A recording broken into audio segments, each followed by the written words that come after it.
right, everybody. All right, everybody.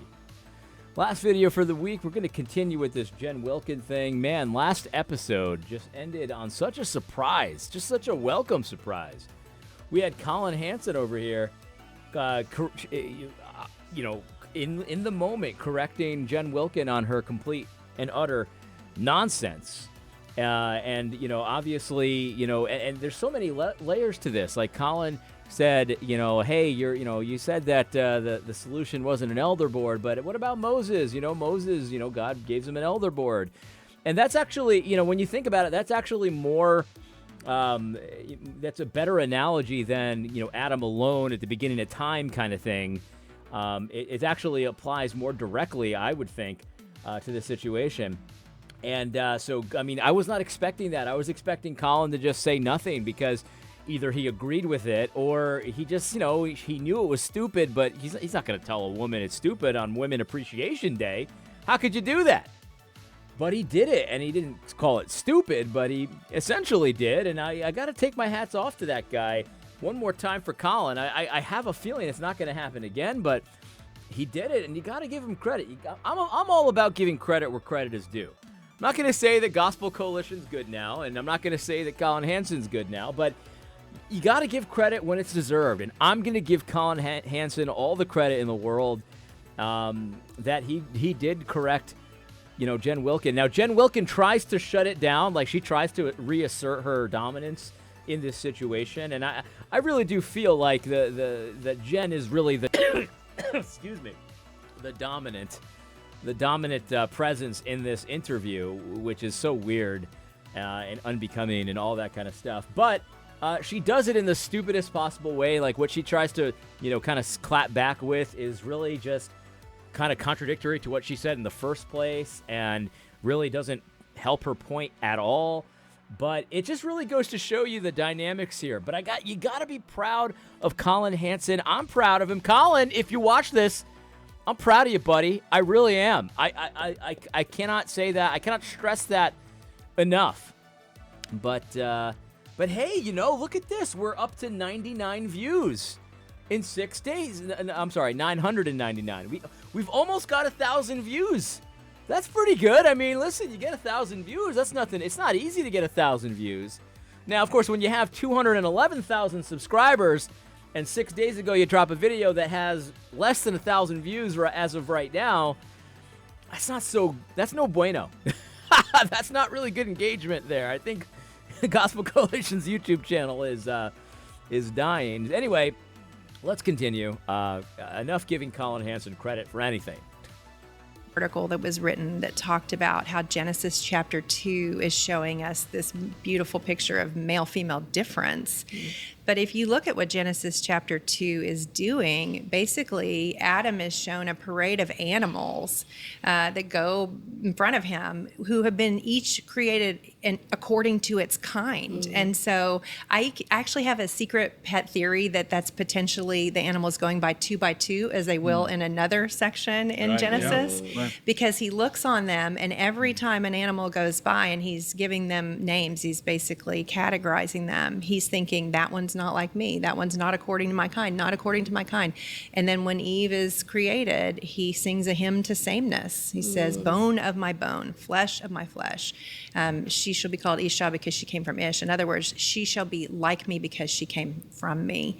And so when we don't start with what we share, we have a tendency to over-focus on difference. And anytime you over-focus on difference, you're going to push people away. You're going to objectify people. This is what happens in other settings where I look at you and say, we have nothing in common. It's easier for me to push you down, to see you as just completely other than me.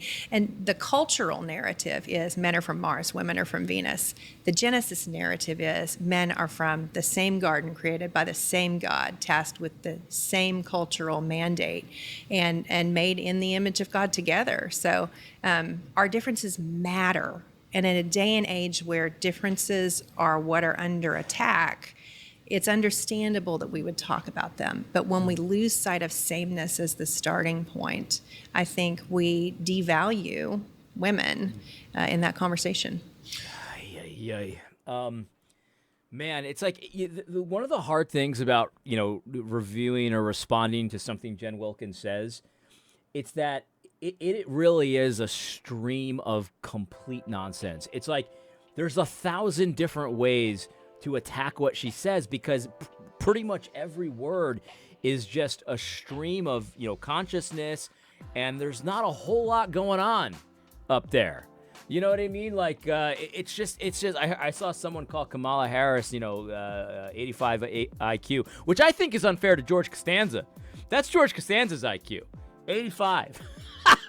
85. Well, hello, Professor. 85 IQ. Man.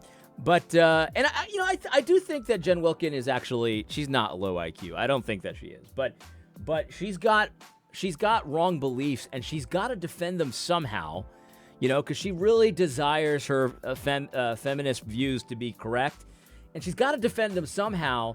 And when you're trying to defend something that's wrong, you're going to come up with a lot of crazy, wild stuff. And so there's always 1,000 ways to attack it. So you get like a 1-minute clip of her, and it's like, I can't attack it all. But one thing I thought was interesting in that rant of hers, as she corrects Collin Hansen, and look, Collin, look at his face. He doesn't know where to begin either. Look, Collin, I feel you, buddy. I feel I got a kindred spirit here in Collin Hansen, because Collin Hansen he needs to present this in a good light. But this is a face of like, man, what is she talking about? What in the world is she talking about? But anyway, one thing I thought that, and I've heard her say this before too, the culture is saying men are from Mars, women are from Venus. They're just so different. The culture is always focused on the differences, but the biblical view is focused on the sameness. You know what I mean? It's the sameness. And I got to be honest with you, what planet are you on, Jen? What freaking planet are you on? The culture is focused on the differences? How opposite of what's real and true and what's obviously in front of our... That's like looking up at the sky and being like, wow, the culture, the sky is obviously green. The culture says it's blue, but I mean, like, it's so... it's unbelievable. How could you be that wrong? How could you be... Well, here's how you be that wrong. She's got these beliefs that she needs to push through, and she's got to push them through any way she can, so much so that she's going to tell you with a straight face and very satisfied with herself here. Look at this face of satisfaction. That the culture is focused on the differences between men and women. I don't even have to give you the litany of things I could give you to show you how that's obviously not true. It is obviously not true. It's obviously not true. I'll give you one. This is just one kind of big area of that it's just so obviously not the case. Every hero from the past, from our movies and from our comic books and from our culture, has one by one being replaced by women as if it's no big thing. James Bond's going to be a woman. 007 is going to be a woman. Because obviously... the culture is so focused on the freaking differences. Or how out of your mind could you be? This is insane, what she's saying. It's not correct. It's not true. It's obviously not true. This is equivalent to the party telling you how many fingers am I holding up, and you've got to say 3 somehow. But I can see, there's 2. There's 2 fingers. But you've got to somehow make it say 3. And you can't lie. It's not good enough to lie. They'll know if you're lying, so you got to tell them how many fingers are there. Holy smokes. What can you say? Honestly, what can you say?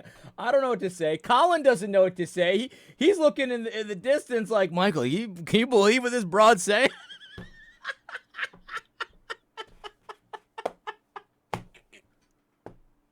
What is he going to say? Now listen. I underestimated Collin before. So maybe he can come through in the clutch. Maybe he will have something to say. He's obviously willing to correct Jen Wilkin, the great Jen Wilkin. He's done it. He has just gotten done doing it. He's done the thing, and now Jen has corrected him and went on another insane rant. Can he do it? Can he go 2 for 2? This is going to be impressive if he does. Let's see what happens. I really don't know what's going to happen. I think, Jen, you highlight a couple things there. Interesting, the men are from Mars, women are from Venus question. Is he doing it? That is a dominant cultural narrative. Is he doing it? But it's alongside the other cultural narrative, excuse me, that you just identified there. Mm-hmm. So there are some that push us in the we're different. And there are some that push us in we're basically the same, we're interchangeable in there. And those can all be overlapping. I guess it helps us to see that we shouldn't be calibrating the biblical teaching to counterbalancing a cultural narrative, because the Bible itself is the norm. Right. The Bible itself. He actually did it again. I mean, he did it in a winsome way, and you can't listen. A leopard can't change his spots. A leopard can't change his spots. An Ethiopian can't change his skin. We all know this. It's in the book. So he's going to be winsome, and one of the ways of winsomeness that you need to understand is that if you're going to disagree with someone, you first have to agree with them, and then prove that you don't agree with them. It's very weird. It's very it's off-putting. I don't like it, and it happens all the time. It happens in public conversations like this. It happens in private conversations like this. I can't tell you how many conversations I've been in where, it's contentious, we're disagreeing, and the other person, because they're winsome, will say, oh, we're really saying the same thing. We're just kind of saying it in different ways. And I look at them, and I'm wondering, have you been in the same conversation that I've been in? We're not saying the same thing. I mean, it's okay. You don't have to say the same thing as me. Like, we don't have to agree on this. It's totally cool to just sit in the controversy and sit as opponents on this issue. I can still be your friend. But that's the winsome way. You say you agree even as you don't. He says, yeah, it is one of the dominant cultural narratives. And then in the next breath, he's like, but it really isn't. There's this other one about how we're the same. And how, women can be admirals too. You know what I mean? Like, why not? Women can pilot, can be captain of the ship too. It's just as good.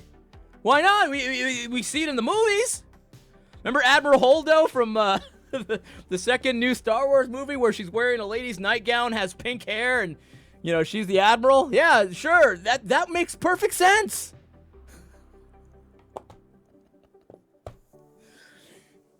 But I just can't. Maybe I'm all wrong about Collin. Because listen, he didn't do it the way I would hope he would do it, but he basically did it. And he makes a great point in his refutation, if you want to call it that. I'm feeling generous. I'm gonna call it a refutation. This is the second in a row refutation from Collin Hansen, and that look that he gave to Michael Kruger, where he's like, well, this is crazy. This girl's crazy. That was right on, man. I'm reading his body language like I'm on point with that. But he makes a great point. Don't miss it. He said, yeah, you're right about the women in Mars and Venus, but you're actually wrong because the cultures talk about the sameness. By the way, this is a good point to bring up. We don't have to just counterbalance things. We've got a word from the Lord on this. Like God has told us what's what. God has told us about this. Now, obviously, I understand that Collin is not going to... Maybe I shouldn't even say that. Because he surprised me twice. What I was going to say was he's not going to actually believe the scripture as robustly as he can about men and women, about sexuality. But maybe he does. Maybe he will, because I've underestimated him, well, just once, because I gave him time the second time, because I didn't want to be fooled again by his appearance. Man, maybe you really can't judge a book by its cover. I've always been of the opinion that actually you can judge a book by its cover. I mean, that's why it's there, so you can judge the book by it. But man, I'm impressed. Am I crazy to be impressed by Collin Hansen here? Let me know in the comments if you think that this is another example of old, gullible AD being impressed by nothing. Maybe it is. I don't know. Man, I'm just very impressed. And Michael over here, look at his body language. He's nervous because I think he's a smart guy. He sees what Collin's doing. He's basically saying, Jen, dude, twice in a row. What are you talking about? They're never going to say it that way, but in their way, in the Winsome Gospel Coalition way, Collin Hansen 2 times in a row has said, Jen, what are you on about? Man, I'm impressed. Is telling us what we should be doing. It's the beautiful story. It's the beautiful story. Beautiful story. And so it shouldn't be enough for us to say, well, the world's saying this, therefore we should say that. Well, the world will say this and that, but the Bible says this, and this is what God wants us to emphasize there. That last part was a little bit more aggressive too. Man, I'm not gonna sit here and be fooled by Collin Hansen like permanently. But in this conversation, he came in and he was ready, and I had 0 expectations. In fact, maybe I did have expectations. They were very, very negative expectations based on how he started this whole thing. But man, I underestimated him. I really did. He's like I'm like the Phillies, and he's like the Mets, and I'm underestimating him. You know what I mean? Wow. What can you say? I mean. That last part was real aggressive. Like this is essentially what Jen was kind of saying earlier, and he doesn't address this to Jen because he can't, of course, directly address it to her. That wouldn't be winsome. But he's saying, look, we can't play this game where the culture's saying this, so we're gonna say this. Now, I do think that if the culture is saying something, you may want to be emphasizing certain things in response to the culture. You know what I mean? Because that's where, hey, if the culture's on fire, you need to bring the water hose. If the culture's underwater, that same water hose isn't going to do any good. You're going to need to bring some sandbags or something, or I don't know what you bring to stop a flood. Like, you need to adjust your emphasis sometimes based on what's going on, like what the context is. I do think that, but you're right. The message doesn't change. The content doesn't change. Yeah, man. Wow. Impressed. Very impressed. Related to that, I do want to find out what you guys think about gender-specific spaces. Let's go back a second here. He changes the subject, or he kind of like moves on. And again, I've got a low bar for Gospel Coalition affiliated people. But in the low bar, he cleared it. He basically said, that's that, and he's going to move on. Doesn't give Jen an opportunity to respond, and Jen's body language, correct me if I'm wrong, but it did not look, she was not pleased. She was not pleased. And then she smiles in a minute, but I think she's getting her composure. But this body language here is a woman who's not pleased. She was just contradicted 2 times by Collin Hansen in a row. The first time she tried to clap back, then Collin clapped back to her clap back and then changed the subject. Wow. I'm telling you guys, listen, maybe I'm naive, but I think you need to give credit. Hats off again. Let's just take it off. My Puerto Rico hat. You gotta hand it to him. That was really good. Very impressive. I was not expecting that to happen. Wow. Tell me if you think I'm an idiot or if I'm naive about this. I mean, maybe I am. I don't know. I haven't seen what happens at the end. But so far, pretty good. I want to find out what you guys think about gender-specific spaces. Let's talk about female-specific spaces here. Is that still valuable in this environment? I mean, we're talking about how they must work together, but is that still a place that we should be encouraging?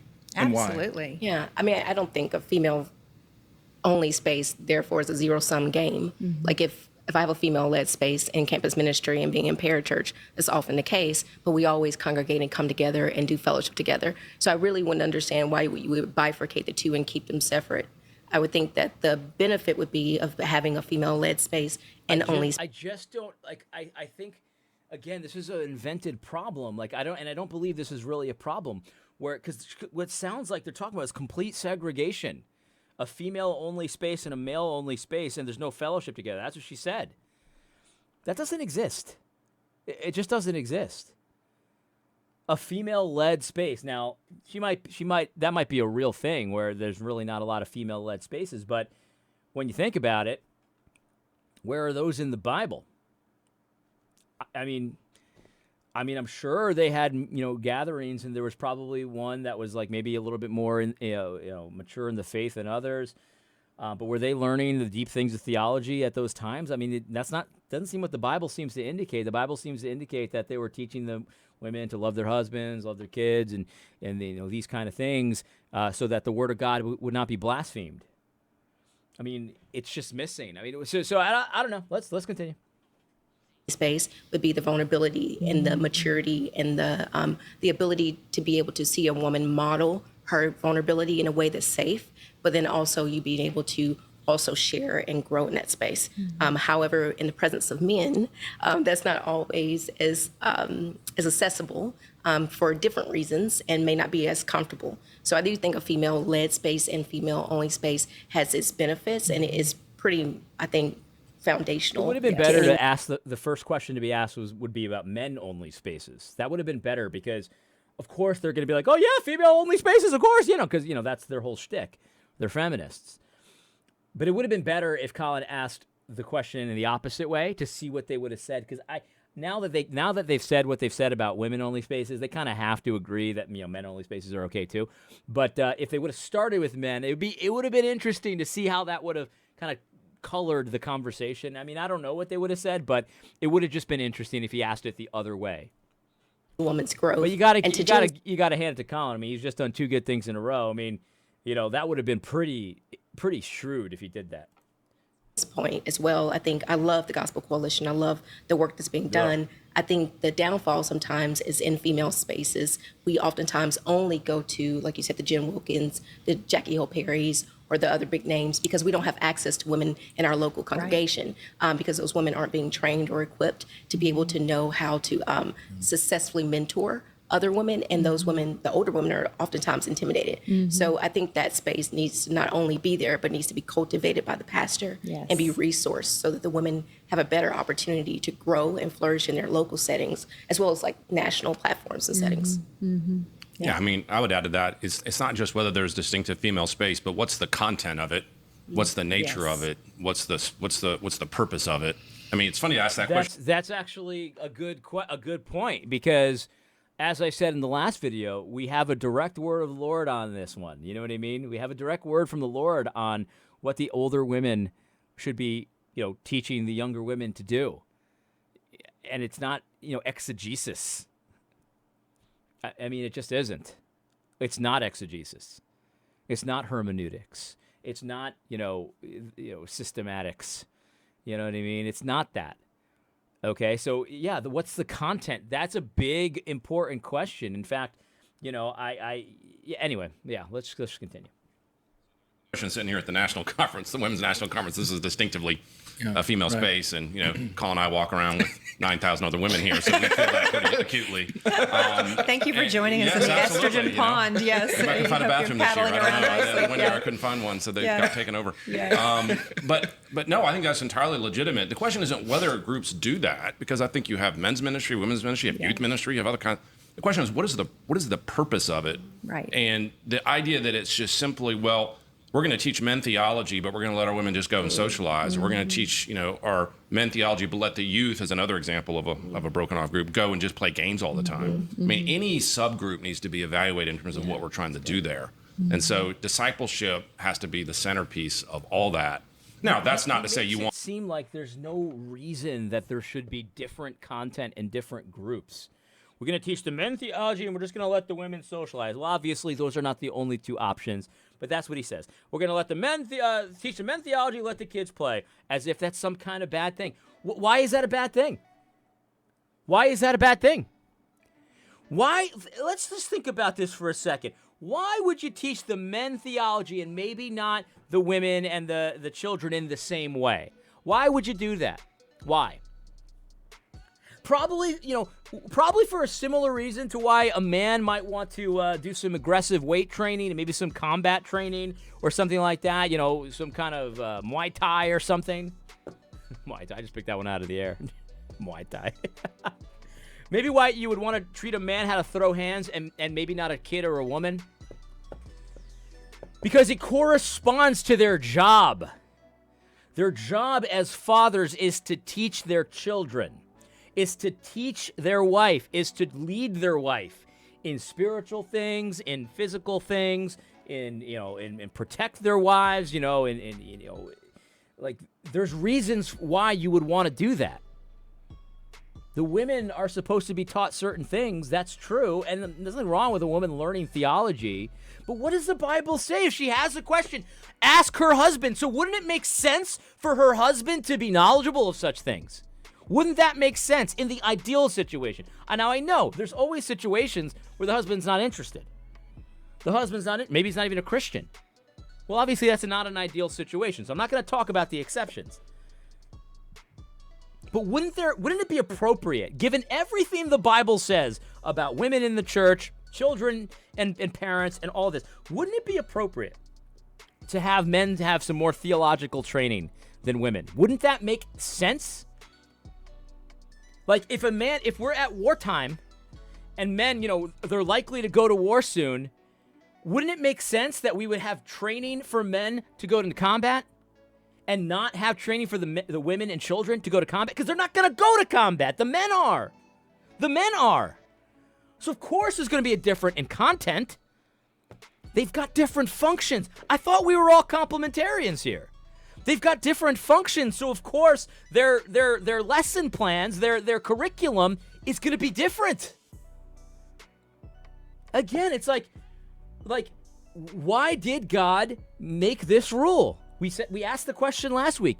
Is it just a random rule that there's really no reason? It's just God wanted to see if he wanted to, if they would listen? No, it's because he made men to do certain things. There's certain responsibilities. There's certain things that the man is required to do that a woman is not required to do. And he didn't create them to do that. And he didn't give them the faculties to do that. And so when they go and do it, it's not like the movies. Admiral Holdo in the movies is not what normally happens when a woman decides to be an admiral. That's not the way it works. I mean, you can fight against nature all you want, but eventually nature's going to have the last word. It's as simple as that. Like how God created things is going to have the last word. It's very frustrating because you got to assume these guys know better.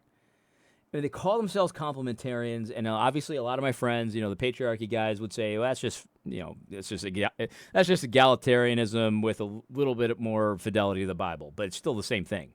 And it really does come across that way.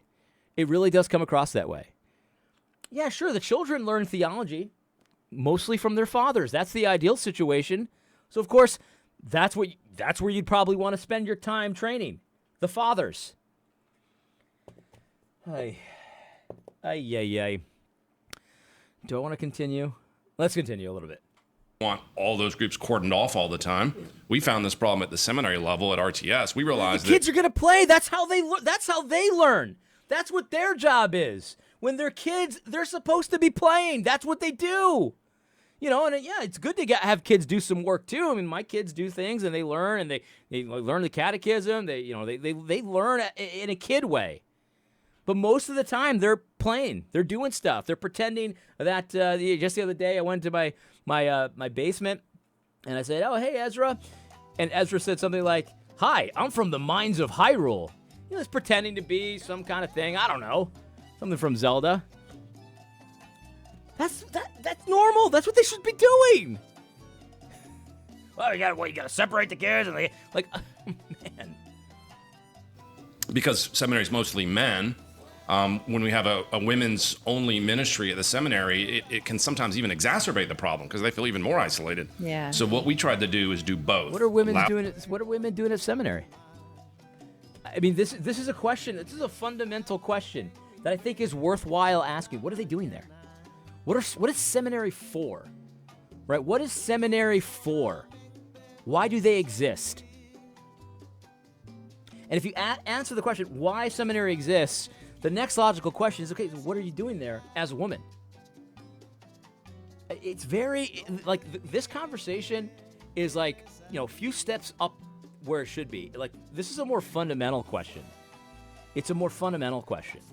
What is a man? What is a woman? What is ministry? Like, that's the real questions. If you want to have a productive conversation here, those are the questions you need to be asking. It's way more fundamental than what they're trying. They're talking X's and O's, but really where they're at, where this conversation's at, what it really needs to be about is, how do you play football? What's the point? What is the point of football? It's not about blocking schemes right now. Like, we're not at that level yet. We're still at the fun. What's the goal of football? That's where we're at.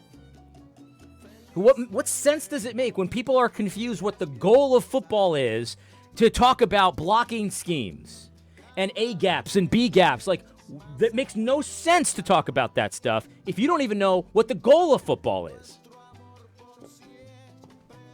I'm going to stop there. That seems like a good stopping point. Apologize in advance. Well, not in advance. I apologize after the fact for all of you non-sports fans out here. The A gap and the B gap stuff, that's more advanced minutia for people that are playing football as opposed to something that a regular fan would know. But anyway, I hope you found this video helpful. I'm going to get back to this next week, most likely. Let me know if you think I'm just a naive idiot for thinking Collin Hansen did good there, because I do think he did good there. I'm not going to walk that back. He did good. He did pretty good there, and I got to say, I'm proud of him. Hope you found this helpful. God bless.